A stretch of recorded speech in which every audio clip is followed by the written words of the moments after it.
Movie की शुरुआत में हम एक बच्चे की आवाज़ सुन पाते हैं जो कहता है कि 2 साल पहले रात 2:17 पर मेब्रुक पेंसिल्वेनिया में रहने वाले 17 बच्चे जो कि एक ही क्लास के थे सडनली एक साथ घर से भाग जाते हैं, जिसके बाद उनका कुछ भी पता नहीं चला। सीन चेंज होता है और हमें जस्टिन को दिखाया जाता है जो कि एक टीचर है और अपनी क्लास में सिर्फ एक बच्चे एलेक्स को बैठा पाती है। जस्टिन की क्लास में टोटल 18 बच्चे थे और रात को 17 मिसिंग हो गए थे। सिर्फ एलेक्स ही एक ऐसा लड़का था जो गायब नहीं हुआ था। अगले दिन सारे बच्चों के पेरेंट्स स्कूल के ऑडिटोरियम में जमा है और बच्चों के गायब होने का इल्जाम जस्टिन पर लगाते हैं। फिलहाल तो पुलिस जस्टिन और एलेक्स से पूछताछ करती है, जहां पर दोनों का एक ही जवाब होता है कि वो इस बारे में कुछ भी नहीं जानते। छानबीन करने पर भी पुलिस को कुछ पता नहीं चल रहा था, सिवाय इस बात के कि जितने भी बच्चे गायब हुए हैं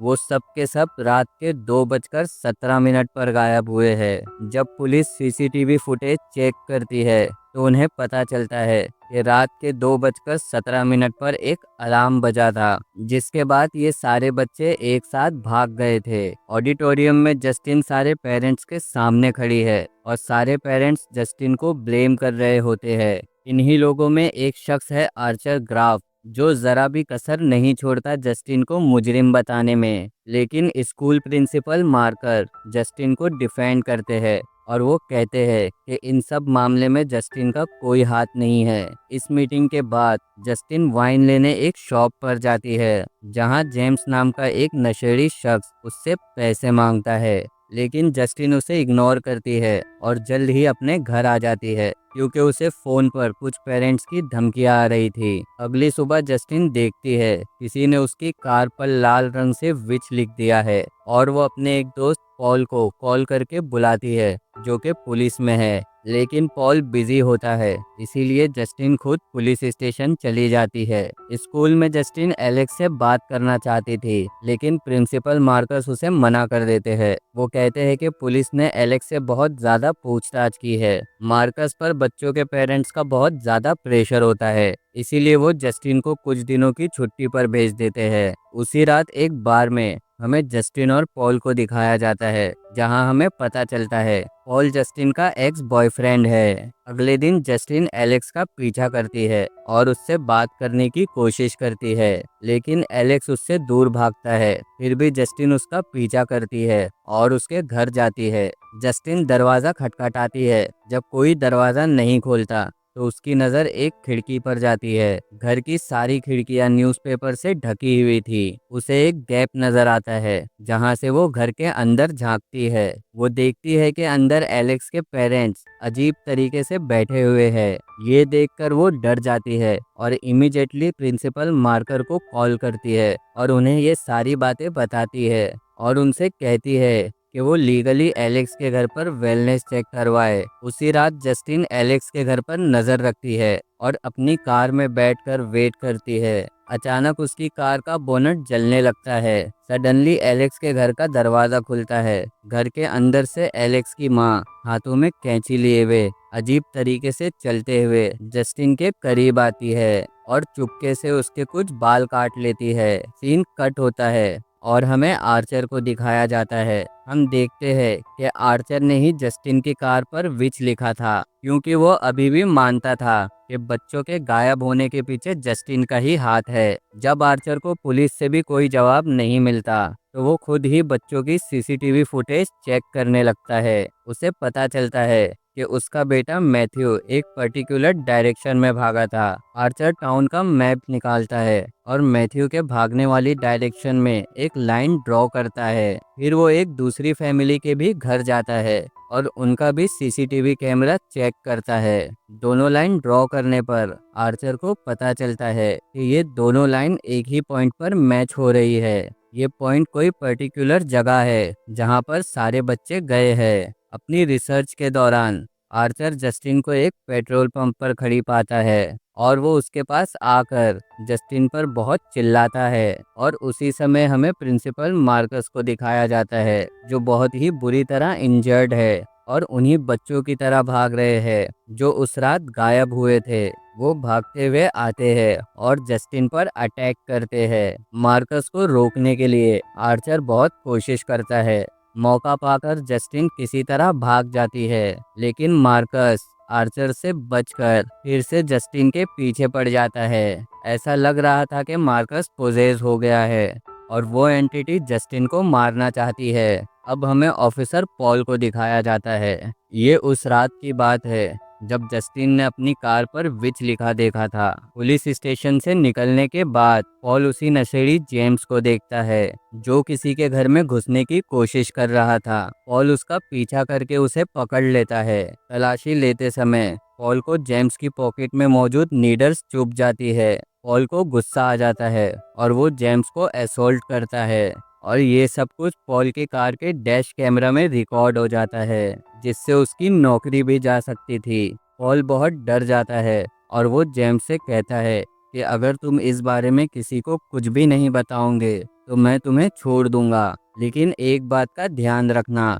आज के बाद तुम इस टाउन में नजर नहीं आओगे। अगली सुबह घर आने पर पॉल को पता चलता है कि उसकी वाइफ डोना घर आ चुकी है। डोना ये जान चुकी है कि पॉल ने फिर से जस्टिन के साथ मिलकर डोना को चीट किया है, क्योंकि ये पहली बार नहीं था।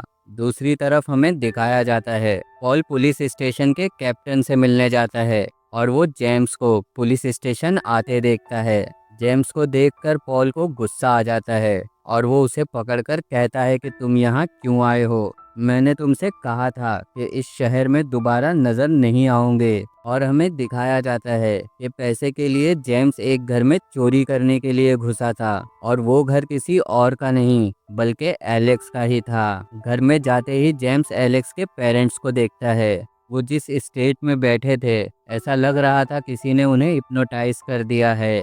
फिर जेम्स बेसमेंट में जाता है और बेसमेंट में वो वही गायब हुए 17 बच्चों को पाता है। ये देखकर जेम्स बहुत ही डर जाता है। वो बच्चे बहुत ही अजीब तरह से खड़े थे।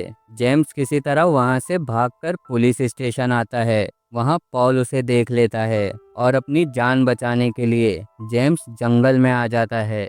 जंगल में वो उसी औरत को देखता है जो जस्टिन और आर्चर के सपने में आती है, जो उसे अपने पास बुला रही थी। जस्टिन डर जाता है और वहां एक टेंट में छुप जाता है। कोई बाहर से टेंट ओपन करता है और ये पॉल था। पॉल से बचने के लिए जेम्स उसे बताता है कि मैं उन 17 गुमशुदा बच्चों का पता जानता हूँ। जिसके बाद पॉल जेम्स के साथ एलेक्स के घर आ जाता है। वो जेम्स को कार में बंद कर देता है और खुद अकेला ही अंदर इन्वेस्टिगेशन के लिए चला जाता है। लेकिन काफी देर हो जाने के बावजूद भी पॉल बाहर नहीं आता है। फिर अचानक पॉल बाहर आता है और उसे देखकर लगता है कि उसे भी किसी ने पोजेस कर लिया है, और पॉल जेम्स को घसीटते हुए घर के अंदर ले जाता है। सीन कट होता है और हमें दिखाया जाता है प्रिंसिपल मार्कस एलेक्स के पेरेंट्स को कॉल करके उन्हें मिलने बुलाते हैं। कुछ देर बाद मार्कस को वही औरत मिलने आती है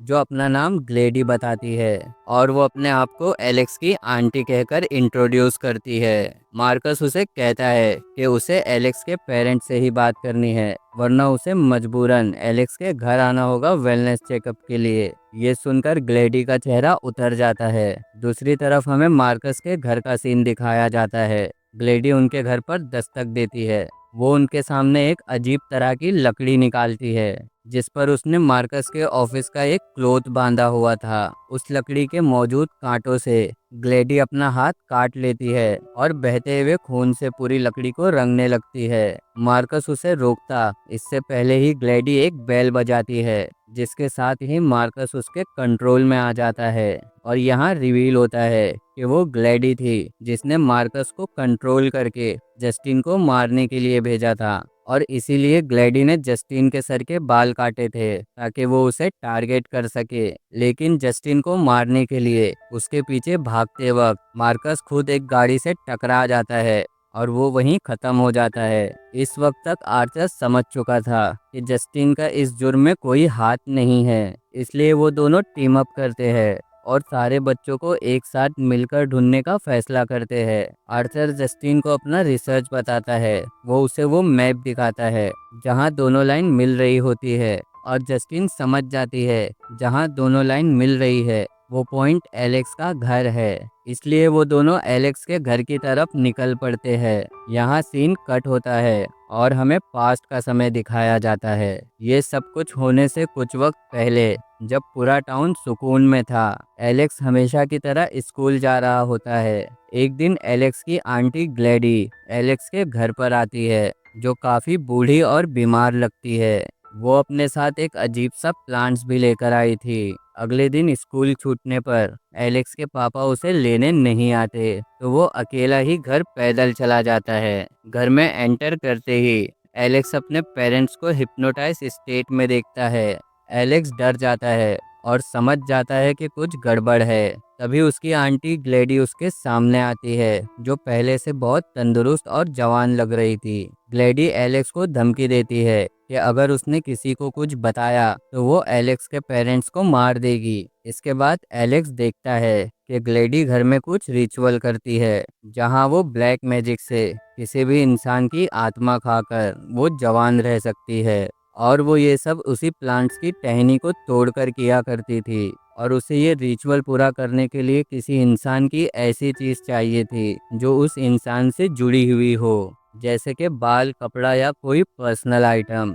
एक दिन ग्लेडी एलेक्स से कहती है कि वो अपने क्लास में मौजूद सभी बच्चों की कोई चीज़ ला कर देगा, तो ग्लेडी उसके पेरेंट्स को ठीक कर देगी। ऐसे में एलेक्स स्कूल के सारे बच्चों के नेम टैग ग्लेडी को लाकर दे देता है। उसी रात ग्लेडी उन टैग्स की मदद से उन सारे बच्चों पर रिचुअल करती है और ठीक रात 2:17 पर वो एक बेल बजाती है, जिसके बाद सारे बच्चे भागते हुए एलेक्स के घर आ जाते हैं। यहाँ तक कि पॉल और जेम्स पर भी ग्लेडी ने रिचुअल किया था। यहाँ घर के अंदर ग्लेडी नमक की एक लाइन बनाती है ताकि घर में कोई दाखिल हो तो ग्लेडी ने जिसे कंट्रोल किया है उसे अटैक का सिग्नल मिल जाए। एलेक्स के घर के बाहर आर्थर और जस्टिन भी पहुंच जाते हैं। वो दोनों अपनी कार में बैठे हुए हैं। वो देखते हैं कि पॉल की कार बाहर खड़ी है।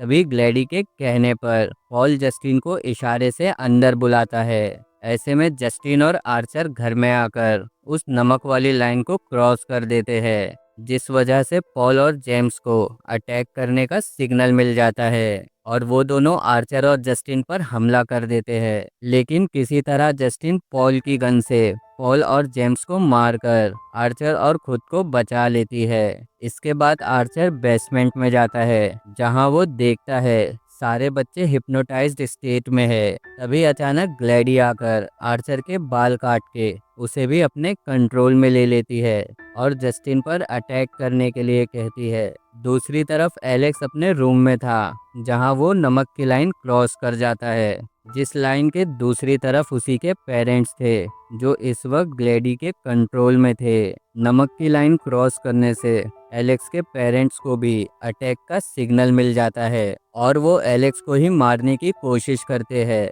एलेक्स भागते हुए ग्लेडी के रूम में आता है, जहां वो ब्लैक मैजिक करती है। इस मोमेंट पर हमें पता चलता है कि इतने दिन ग्लेडी के साथ रहकर एलेक्स भी ब्लैक मैजिक करना जान चुका था। इसलिए वो उस प्लांट से एक टहनी को तोड़कर ग्लेडी के वीक मोमेंट पर उसका एक बाल निकालता है और ग्लेडी पर ही उल्टा ब्लैक मैजिक कर देता है। जैसे ही ब्लैक मैजिक होता है, वो 17 बच्चे रिचुअल से निकलकर ग्लेडी के पीछे पड़ जाते हैं। ग्लेडी उन बच्चों से डरकर बाहर भागती है, लेकिन सारे बच्चे ग्लेडी को पकड़कर उसे वहीं पर नोच डालते हैं और ग्लेडी को मार देते हैं। और ग्लेडी के मरते ही जो कोई भी ग्लेडी के कंट्रोल में था, वो सब के सब उसके वश से बाहर आ जाते हैं। जिसके साथ वीपन्स मूवी की ये कहानी यहाँ एंड हो जाती है।